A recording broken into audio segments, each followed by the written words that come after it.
தக்வா என்ற தலைப்பின் கீழே நமக்கு முன்னால் சிறிய உரை நிகழ்த்த வருகிறார் மாணவி என் சௌதா.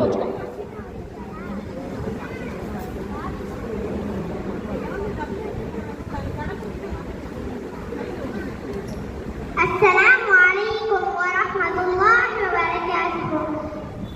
அஸ்ஸலாத்து வஸ்ஸலாமு அலா ரசூலில் கரீம் வ அம்மா பஅத். யா அய்யுஹல்லதீன ஆமனு தக்குல்லாஹ ஹக்க துகாத்திஹி வ லா தமூதுன இல்லா அன்தும் முஸ்லிமூன். நான் பேச வந்திருக்கும் தலைப்பே தக்வா, இறையச்சம். இறையச்சம் அப்படின்னா என்ன? அல்லாஹ்வை அஞ்ச வேண்டும். அல்லாஹ் நமக்கு விதித்த சட்டங்களை பேணி நடப்பதும், அல்லாஹ்விற்கு இணை வைப்பதை விட்டும் தவிர்த்து கொள்வதே இறையச்சம் ஆகும். அபூ ஹுரைரா ரலியல்லாஹு அவர்களிடம் தக்வா அப்படின்னா என்ன என்று கேட்கப்பட்டது. அதற்கு அபூ ஹுரைரா ரலியல்லாஹு அவர்கள் ஷிர்கை அஞ்ச வேண்டும் அப்படின்னு சொன்னார்கள். சுப்ஹானல்லாஹ். இன்னலில் முத்தகீன மஃபஸா. அல்லாஹ்வை அஞ்சுபவர்களுக்கு நிச்சயமாக வெற்றி உண்டு.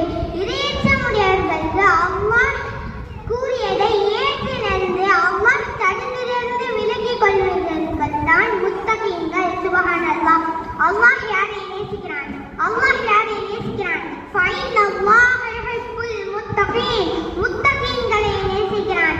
சிந்தித்து பாருங்கள் கண்ணியத்துக்குரியவர்களே, இஸ்லாம் என்கிற எளிய மார்க்கம் நமக்கு மிகவும் எளிமையாக கிடைத்துவிட்டது. அதனால்தான் அதன் அருமை புரியாமல் என்ற அளவில் பெயர் அளவில் மட்டும் முஸ்லிம்களாக வாழ்ந்து கொண்டிருக்கோம்.